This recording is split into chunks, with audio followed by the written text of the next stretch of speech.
A day after he was found liable by a New York jury for sexual abuse and defamation, Donald Trump has faced questions in a live town hall in the US state of New Hampshire. The frontrunner for the 2024 Republican nomination for the presidency demeaned his accuser, Carroll. He reiterated his position that the 2020 election was rigged, and if he returned to the White House, Mr. Trump said he would pardon many of his supporters who had been jailed for taking part in the January 6th attack on the US Capitol.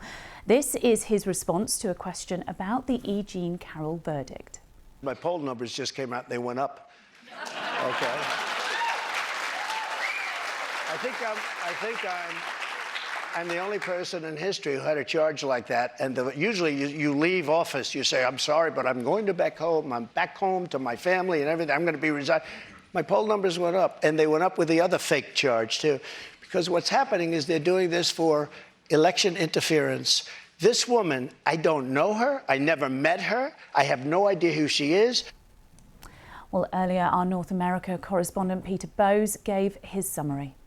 Even without the events of this week, when this appearance was first announced a couple of weeks ago, it was always going to be quite unusual, given, as you suggest, Donald Trump's past history with CNN, how he fell out of favour with that network in terms of what he thinks of them, suggesting that they produce fake news. He's said that many times over the years, and he hasn't appeared on that network for a long time. So it was always going to be an interesting occasion, and it lived up to expectations with Donald Trump. No sign of any humility, no sign of any humility over losing the 2020 election, or indeed that civil case from just a couple of days ago. And that has been the key issue of the week. And as you explained just now, once again, Donald Trump really demeaning his accuser in that case, mocking her, almost making